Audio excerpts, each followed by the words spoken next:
When the homeowner association Karen ripped my disabled daughter's nails out with pliers. She had no idea I was a deputy commissioner officer. Her smug smile disappeared when the handcuffs clicked around her wrists. Nobody hurts my Sophie and walks away. Before watching full story, comment below from where you watching. Also like and subscribe for more Karen stories. Daddy, am I broken? Those 4 words whispered through tears by my 7-year-old daughter, Sophie, as we sat in the emergency room, will haunt me for the rest of my life. Her tiny fingers were wrapped in gauze, spots of blood seeping through the white bandages. The doctor had just stepped out to get more supplies, leaving us alone under the harsh fluorescent lights. No, baby, I told her, fighting back tears of my own. You are perfect. It is the world that is broken sometimes. I never imagined our quiet life in Meadowbrook Estates would turn into a nightmare. I never thought I would have to explain to my disabled daughter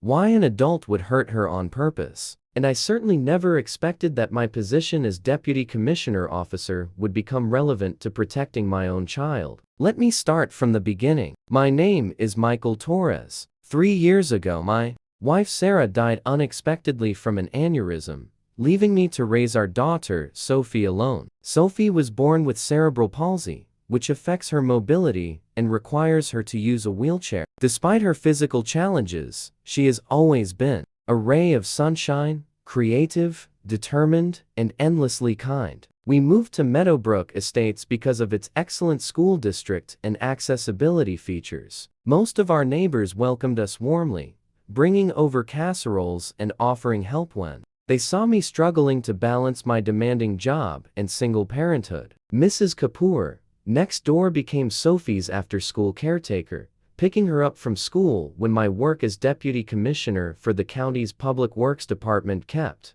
me late at the office. Everything changed when Diane Blackwell was elected president of our homeowner association 6 months ago. A former real estate agent with perfectly styled blonde hair and an ever-present pearl necklace, Diane campaigned on a platform of restoring property values and community standards. What that really meant was making life miserable for anyone who did not fit her narrow vision of suburban perfection. From day one, Diane had our house in her crosshairs. First came the notices about my lawn being half an inch too long, then complaints about Sophie's colorful wind chimes creating noise pollution, then citations about the wheelchair ramp we had installed at our front door being an unauthorized modification. I tried reasoning with her. I explained Sophie's condition, showed her the medical documentation, even pointed out that denying reasonable accommodations for disabilities violated federal law. Diane would smile thinly and say,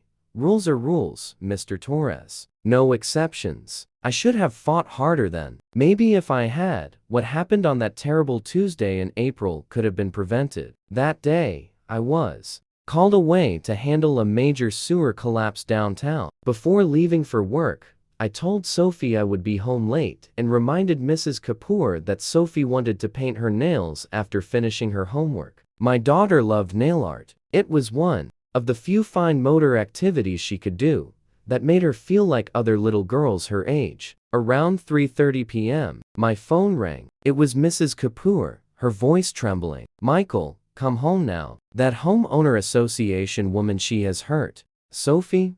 There is blood." I did not even wait to hear the rest. I left my deputy standing in for me and raced home, my heart pounding so hard I could barely breathe. When I burst through the front door, the scene that greeted me turned my blood to ice. Sophie was curled up on the couch, sobbing silently in a way I had never heard before. Mrs. Kapoor sat beside her, holding a bloody towel wrapped around my daughter's hand. "What happened?" I demanded, rushing to Sophie's side. Mrs. Kapoor's face was ashen. "That woman, Mrs. Blackwell, she came to inspect the yard. I had gone to the bathroom for just a minute. Sophie was on the patio painting her nails. When I came back," she paused, her voice breaking. "She had your toolbox open. She was using pliers on Sophie's fingers, saying the nail polish was against homeowner association rules and damaging property values." I could not process what I was hearing. "She did what?" "She pulled at Sophie's nails with the pliers," Mrs. Kapoor whispered. "2 of them are torn." Your daughter screamed and screamed, but that woman just kept saying she was enforcing the rules. I looked down at my daughter, who seemed smaller than ever. "Sophie, baby, is this true?" Sophie nodded, her chin quivering. She said I was dirty and messy and making the neighborhood ugly. She said my fingers were against the rules. A fresh wave of tears spilled down her cheeks. "It hurts, Daddy." Something primal and protective roared to life inside me. But first, my daughter needed medical attention. I rushed Sophie to the emergency room, calling the police on the way. The doctor who examined her was gentle, but visibly disturbed by what he saw. 2 of Sophie's fingernails had been partially torn from the nail beds. They were bleeding and would take weeks to heal properly. The doctor documented everything, taking photographs for medical records. That is when Sophie asked me if she was broken. That is when I promised her that no one would ever hurt her again. The police officer who met us at the hospital was initially dismissive. "Sounds like a homeowner association dispute," he said with a shrug. "We do not usually get involved in those." Without a word, I took out my wallet and handed him my county ID. "I am Michael Torres, Deputy Commissioner Officer for this county. What happened today was not a homeowner association dispute. It was assault on a disabled child, and I want to press charges." His attitude changed immediately. "Yes, sir. I will need statements from you, your daughter, and your neighbor." By the next morning, Diane Blackwell was arrested at her home. The look of shock on her face when officers appeared at her door was reportedly priceless. "Do you know who I am?" she demanded as they handcuffed her. "Yes, ma'am," the arresting officer replied. "You are the woman who assaulted the disabled daughter of Deputy Commissioner Torres." The news spread through our community like wildfire. By evening, our front porch was overflowing with flowers, cards, and homemade meals. Mr. Jensen, who I barely knew from 3 doors down, offered to mow my lawn every week. Mrs. Patel from the cul-de-sac, a retired nurse, volunteered to help with Sophie's bandage changes. Even Mr. Blackwell, Diane's husband, came by with tears in his eyes to apologize. "I had no idea she could do something like this," he said, unable to meet my gaze. "We are getting a divorce. I cannot be married to someone who would hurt a child." The Homeowner Association Board called an emergency meeting, where they unanimously voted to remove Diane from her position. The new temporary president, Mr. Rodriguez, immediately suspended all violation notices against our property and proposed new bylaws to accommodate residents with disabilities. But the community's response was not what surprised me most. It was Sophie. 3 days after the incident, as I helped her get ready for bed, carefully applying antibiotic ointment to her injured fingers, she said something that stopped me in my tracks. "Daddy, I feel sorry for Mrs. Blackwell." I stared at her. "You do? Why?" Sophie considered this, her face serious. "Because she must be really sad inside to be so mean outside. Happy people do not hurt other people out of the mouths of babes." The legal process moved swiftly. Diane was charged with assault on a minor, child endangerment, and violating the Americans with Disabilities Act. She tried to claim she was just enforcing community standards and that Sophie's unauthorized nail polish was damaging property values. The judge was not impressed. "Property values," he said during the hearing, "do not supersede basic human decency or the law." Mrs. Blackwell, Diane took a plea deal that included community service at a center for children with disabilities, mandatory anger management classes, and a restraining order keeping her 500 feet away from Sophie and our home. The civil lawsuit that followed resulted in a substantial settlement that I put into a trust fund for Sophie's future medical needs. Our community changed after that day. The Homeowner Association still exists, but it is now led by a committee that includes parents of children with disabilities. They have established a neighborhood assistance program where volunteers help with yard work and home maintenance for families who need support. The first project they completed was building a sensory garden in the community park with wheelchair-accessible paths and raised planting beds so Sophie could garden from her wheelchair. Diane Blackwell moved away after her divorce, but her ex-husband stayed. He is now one of Sophie's biggest supporters, volunteering at her school and advocating for better accessibility throughout The neighborhood. When I asked him why he stayed, he said, "Because I need to make amends. Not just to Sophie, but to the community I enabled my wife to hurt." 6 months have passed now. Sophie's fingernails have grown back, though one has a permanent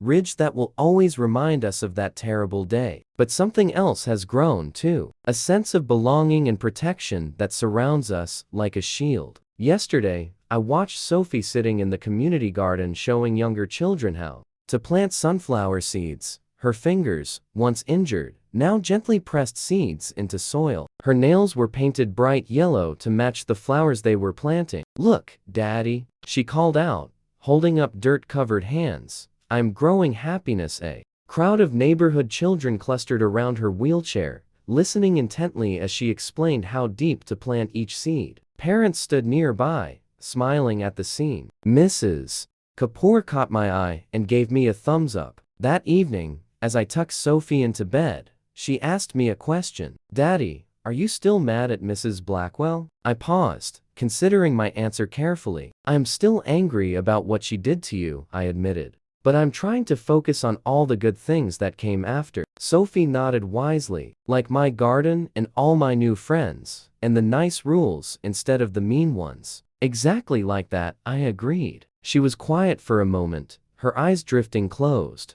Then she murmured, "Sometimes bad things have to happen, so people notice what needs to be fixed." I sat there long after she fell asleep, thinking about her words. My 7-year-old daughter wiser than I could ever hope to be as deputy commissioner. Officer, I have always believed in the power of rules and structures to create order. But Sophie has taught me that without compassion and flexibility, rules can become weapons. Now, when I review county policies and regulations, I always ask myself, how would this affect someone like Sophie? The homeowner association still sends out notices in our neighborhood, but they look different now. Instead of violations and threats, they include offers of assistance and accommodations. Instead of demanding conformity, they celebrate diversity. Last week, we held the grand opening of Sophie's sensory garden in the community park. Nearly everyone from the neighborhood attended. As Sophie cut the ribbon with her healed hands, the crowd erupted in applause.